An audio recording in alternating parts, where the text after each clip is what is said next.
की लोकांना सध्याच्या राजवटीबद्दल प्रचंड राग आणि द्वेष आलेला आहे। नमस्कार, आपण पाहत आहात पुणे लाईव्ह न्यूज। पाहुयात आज दिवसभरातील ठळक घडामोडी। पुणे जिल्ह्यातून 2 वर्षांसाठी तडीपार केलेल्या गुंडाला गुन्हे शाखा युनिट 3 ने खेड तालुक्यातील शेल पिंपळगाव येथून अटक केली।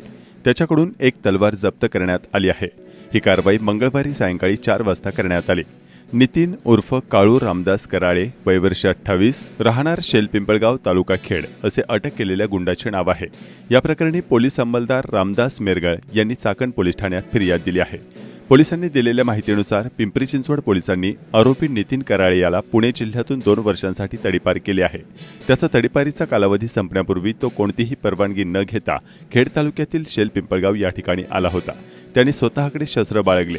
याबाबतची माहिती मिळाल्यानंतर पोलिसांनी त्याला ताब्यात घेतले। त्याच्याकडून एक तलवार जप्त करण्यात आली आहे, तर चाकण पोलीस याबाबतचा अधिक तपास करत आहेत।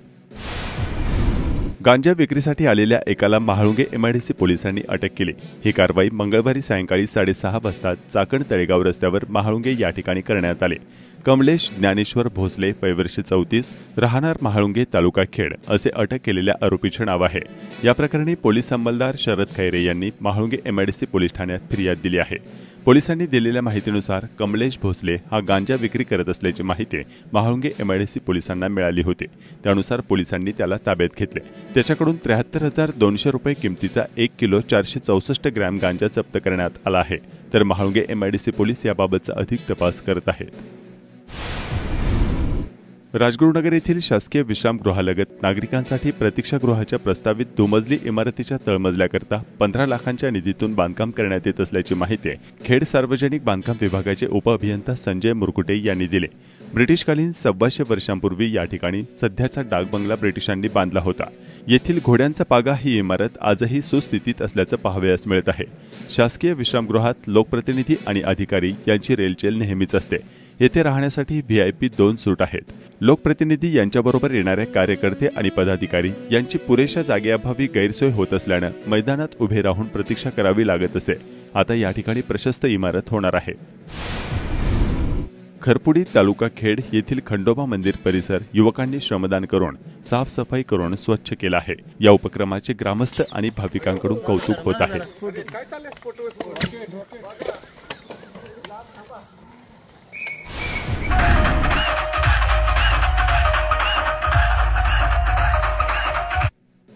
हनुमान जयंती निमित्ताने राजगुरुनगर शहरातून बजरंग दलाने भव्य शोभायात्रा काढून जयंती सोहळा उत्साहात साजरा केला।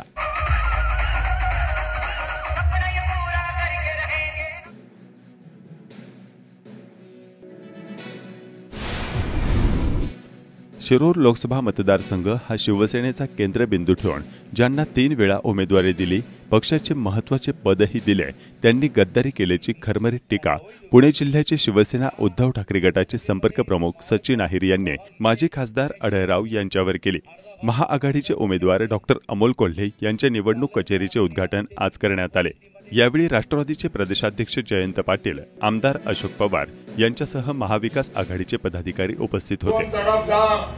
संसद रत्न खासदार आणि महाविकास आघाडीचे उमेदवार माननीय अमोलजी कोल्हे साहेब कचेरीच्या उद्घाटनाप्रसंगी आदरणीय उद्धव बाळासाहेब ठाकरे यांच्या मागे ज्यांनी खंजीर खुपसण्याचं काम केलं, ज्यांना आपण आयुष्यभर सर्व काय देत गेलो, पाहिजे ती सत्ता दिली। एक वेळ जर असं म्हटलं तरी अयोग्य होणार नाही की शिरूर सारखा लोकसभा हा केंद्रशासित होता, संघटनात्मक जे पाहिजे असेल ते इकडे त्यांना वैयक्तिक स्तरावरती देण्याचं काम केलं। 1 नाही 2 नाही 3 वेळा त्यांना जबाबदारी दिली। संपर्क प्रमुख पद पण त्यांना दिलं। तुम्ही सांगाल ते आमदार त्यांना देऊ अशी भूमिका देखील घेतली, पाहिजे ते उमेदवार दिले। असं असताना पण देखील आज ज्या मानसिकतेतून ज्या पद्धतीने त्यांनी आदरणीय उद्धवजींना अशावेळी अडचणीत असताना जे दगा दिलेला आहे, हा एक षडयंत्राचा भाग होता।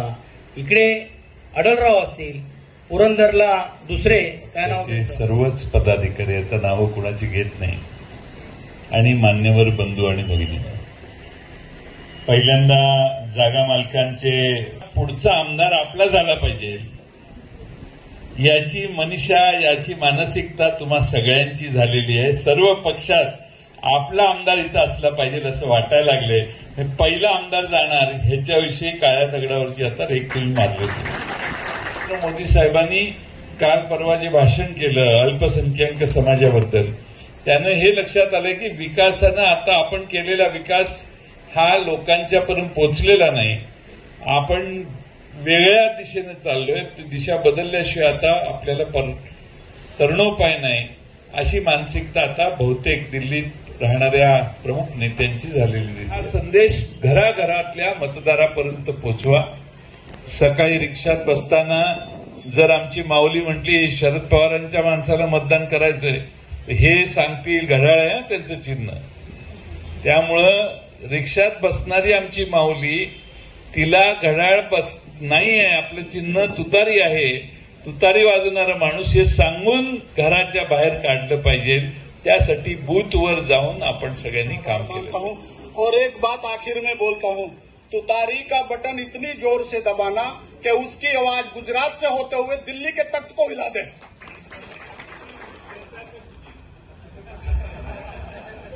लेकिन कचे कच नहीं, इतनी जोर से दबाना और ध्यान से दबाना इसकी आवाज गुजरात से होते हुए दिल्ली के तख्त को हिला दे.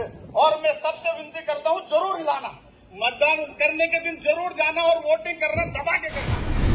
खेड तालुक्यातील उर्वरित विकास कामांसाठी तसेच पुढील काळात 24,000 कोटी निधी व रेल्वे प्रकल्प अस्तित्वात येण्यासाठी सत्ताधारी खासदार पाहिजे.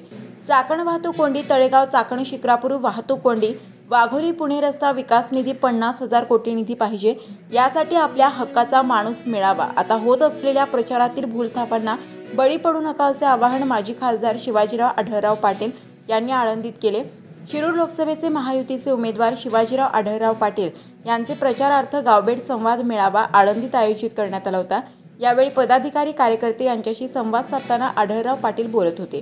सक्षम असणार आहे आणि म्हणून माझ्या दृष्टीने एक ही विकासाची बस आहे, विकासाची ट्रेन आहे. त्या ट्रेनमध्ये एक्सप्रेस ट्रेनमध्ये आपल्याला सगळ्यांना बसायचं. म्हणजे आपले खासदार त्या गाडीत बसले, त्या एक्सप्रेसमध्ये बसले तर आपल्याला विकासाची काम आणायला नाही. तर काय होईल, चुकीचा खासदार निवडून दिला तर गेल्या वेळेला जसं त्याची गाडी सुटली, बस हुकली आणि विकास कामाच्या माध्यमातून आपण 5 वर्ष मागे राहिलो.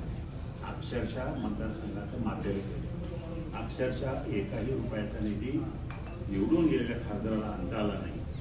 4 वेळा सकाळी तर परत मी जाताना भेटलो की तर सांगत होते, फार डोळ्यात पाणी आणून सांगत होते की नाही मला राजीनामा द्यायचा.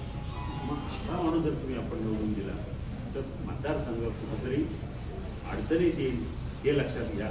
जास्त काय बोलायचं काम नाही. 5 वर्ष तुम्ही मला पाहिलं, खासदार नसताना पाहिलं काम करताना, खासदार असताना सुद्धा काम करताना पाहिलं. मी कामामध्ये, स्वभावामध्ये, वागणीमध्ये बदल केला नाही. खासदार असो किंवा खासदार नसो, मी कधी बडेजाव केला नाही मतदारसंघामध्ये. तुम्हाला सगळ्यांना माहिती आहे. सगळ्यांशी मिळून मिळून वागण्याचा मी प्रयत्न केला. कधी कोणाशी पुन्हा कधी राजकारण, कधी काय, जसं त्या मतदारसंघाचे आमदार करतात तसं आपण कधीच केलं नाही. आणि आपला तो स्वभावही नाही. शेवटी काय हो, लोक आपल्याला निवडून देतात, आपल्याला मोठं करतात कारण लोकांचे प्रश्न सोडवण्यासाठी जनता आम्हाला मोठी करतात. आणि आम्ही त्याला विसरलो मग कसल्या तुम्ही निष्ठेच्या आणि स्वाभिमानाच्या गोष्टी करताय. निष्ठा ही जनतेशी असली पाहिजे. ज्याने तुम्हाला निवडून दिलं त्या जनतेची निष्ठा असली पाहिजे. ज्यांनी निवडून दिलं त्यांच्या अडीअडचणीमध्ये, त्यांच्या कामामध्ये त्यांना धावून जाणं, अडचणीत धावून जाणं हे काम तुम्हाला करायला पाहिजे. दुर्दैवानं हे काम झालं नाही. म्हणून जनता गावागावामध्ये बघितलं संतापलेली आहे. आंबेगाव, जुन्नर जरी त्यांचा तालुका असला तरी मी तुम्हाला सांगतो जुन्नरमध्ये सुद्धा ह्यावेळेला आपण आघाडी.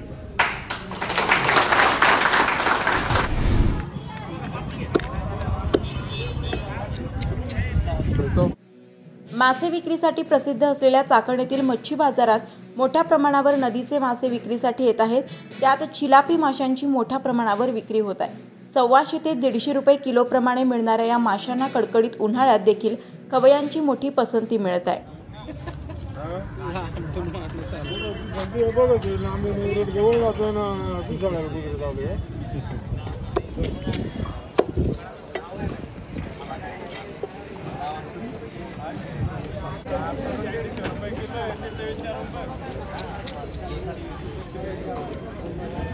त्याच्यात खेड कृषी उत्पन्न बाजार समितीच्या चाकणीतील महात्मा फुले मार्केटमध्ये बुधवारी 24 एप्रिल 2024 रोजी कांद्याची 6000 पिशवी आवक होऊन कांद्याला 1200 ते 1500 रुपये एवढा प्रति क्विंटलला भाव मिळाल्याचे बाजार समिती प्रशासनाकडून सांगण्यात आले।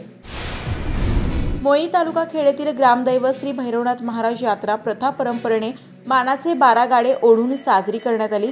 चैत्र पौर्णिमेला हनुमान मंदिरात विविध कार्यक्रम संपन्न झाले।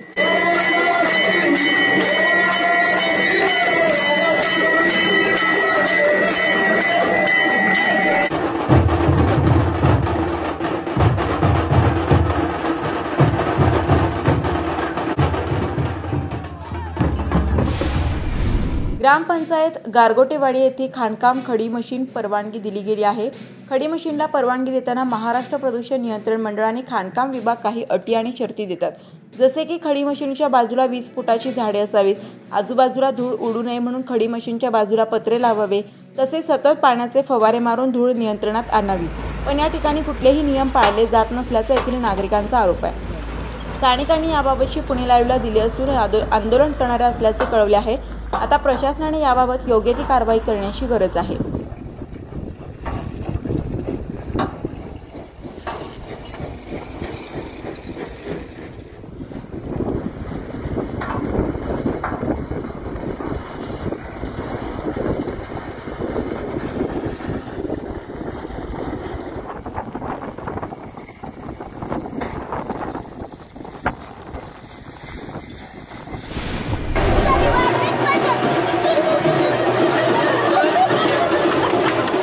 शिरूर लोकसभा मतदारसंघात कडक उन्हाळ्यात उमेदवारांनी प्रचाराची राळ उडवून दिली आहे।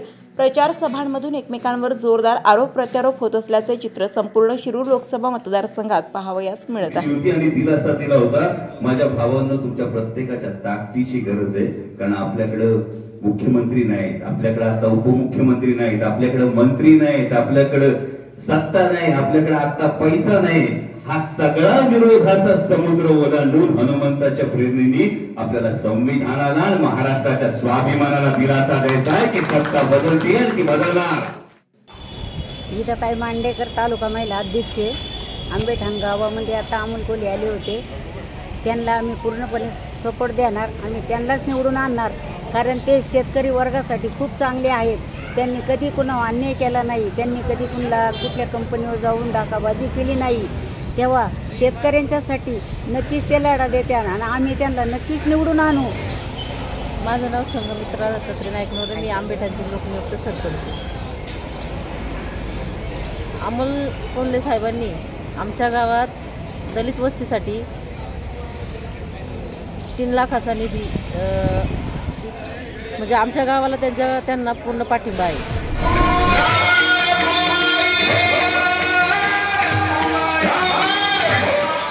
श्री हनुमान देवस्थान ट्रस्ट यांच्या विद्यमाने स्वर्गीय रमणशेठ परदेशी यांच्या स्मरणार्थ देण्यात येणारा प्रतिष्ठेचा जलदूत पुरस्कार यावर्षी चाकणगावचे माजी उपसरपंच कालिदास वाडेकर यांना आज प्रदान करण्यात आला। मित्र रमणशेठ परदेशी यांच्या संकल्पनेतून हा जो काला भरतोय गेली 20-25 वर्ष आणि त्याचे सर्व सहकारी मित्र आप्पा असतील, कांदादादा असतील, आमचे दत्ता शेठ गोरे असतील आणि हे जे ट्रस्टी आहेत आबा वावळ, दत्ता शेठ गोरे आणि आप्पा वाडेकर, अजून बरेच ट्रस्टी आहेत। गरीब नाही, मग त्याच्यासाठी काय लागतं तर त्याच्यासाठी त्या गावाची संपूर्ण पार्श्वभूमी, त्याला फीडबॅक म्हणतो आपण इंग्रजीमध्ये, त्याला फीडबॅक म्हणतो। आपण दादांना तो पुरस्कार देऊन सन्मानित करायचंय व त्यांच्या कार्याचा गौरव आपला सर्वांच्या समोर या ठिकाणी होतोय, त्याबद्दलही दादा आम्हाला सर्वांना अभिमान आहे। व हनुमान देवस्थान उत्सव समितीच्या वतीने जे मनाचा मोठेपणा दाखवून जो माझा मान सन्मान केला त्याबद्दल मी सर्वप्रथम सर्वांचं ऋण व्यक्त करतो। नमस्कार, आपण पाहत आहात पुणे लाईव्ह न्यूज।